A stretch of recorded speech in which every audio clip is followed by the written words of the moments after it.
मनोज जी, प्रियंका गांधी के रायबरेली से चुनाव लड़ने की संभावना जताई जा रही है। कांग्रेस के सूत्र दावा कर रहे हैं कि वो यहीं से चुनाव लड़े, तो किस नज़रिए से देखते हैं आप? देखिए, कांग्रेस तय करेगी कि उसकी पार्टी से कौन लड़ेगा। इस चीज़ों से हम लोगों का कोई लेना देना और वास्ता नहीं है। कांग्रेस तय करे उसका कौन प्रत्याशी आएगा नहीं आएगा, लेकिन बड़े दुर्भाग्य की बात है कि जिस पार्टी के प्रत्याशी के कयास की आप लगाने की बात कर रहे हैं, पिछले कई दशक से 5-6 दशक से उसी पार्टी की प्रत्याशी को रायबरेली की जनता ने जिताने का काम किया। आज अगर कांग्रेस के ये दिन आ गए हैं कि उसे अपने प्रत्याशी को उतारने में डर लग रहा है रायबरेली और अमेठी में, तो ये अपने आप में इस चीज़ का इम्तिहान और परिणाम दोनों है कि कांग्रेस ने रायबरेली और अमेठी के लोगों के साथ धोखा किया, छलावा किया।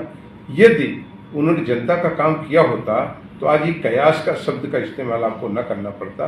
मेरा मानना है रायबरेली की जनता को भावना के नाम पर, कभी परिवार के नाम पर, कभी घर के नाम पर केवल वोट लेने और देने की मशीन बनाया गया।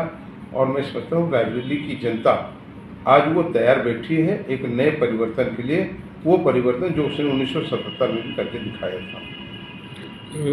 प्रधानमंत्री ने आज जो है विपक्ष पर आरोप लगाया कि जो विपक्ष के नेता हैं वो राम प्रभु श्री राम का नाम लेने से डरते हैं। अगर कोई नाम लेता है विपक्ष का नेता तो उसको पार्टी से बाहर निकाल देते हैं। अब इस गौरव वल्लभ उसके उदाहरण हैं, आचार्य प्रमोद कृष्णम उसके उदाहरण।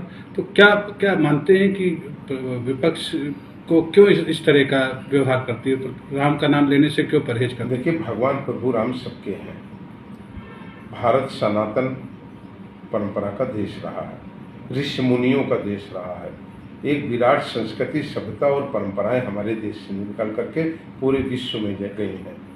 और ये निश्चित रूप से बहुत दुर्भाग्यशाली और दुखदायी समय है कि जब कुछ पॉलिटिकल दल वो भगवान राम का नाम लेने पर लोगों से नाराज हो, कुछ पॉलिटिकल संरक्षित कुछ कुत्सित मानसिकता के लोग भगवान प्रभु राम, माँ लक्ष्मी, दुर्गा माता, इनके ऊपर और उनकी मर्यादा के ऊपर उंगली उठाएं, जिनकी कोई की स्वयं की एक हैसियत नहीं है।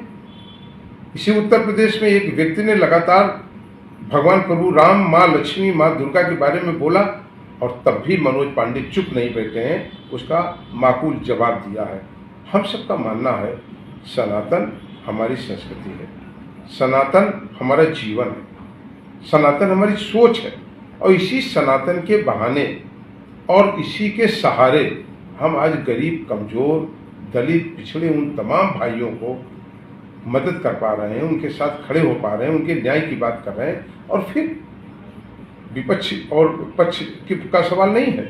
जब कोविड आया तो दुनिया के तमाम प्रगतिशील देशों घुटने टेक दिया, तभी भारत के यशस्वी प्रधानमंत्री ने भारत के 80 करोड़ लोगों को अपना परिवार मानते हुए 2 जून के खाने की व्यवस्था किया। मैं समझता हूं कि आजाद भारत में और दुनिया के सारे प्रगतिशील देशों ने टकटकी लगा करके भारत को देखा कि भारत इस संकट के समय भी एकजुट है और अपने देश के प्रधानमंत्री के नेतृत्व में लगातार उसने कोविड से लड़ाई लड़ी और उस पर पार पाई। और मैं कह सकता हूं कि भारत की वैक्सीन पूरे विश्व में मांगी गई और उसकी स्वीकारता हुई। इससे ज्यादा बड़ा और कोई उदाहरण नहीं हो सकता इस देश में।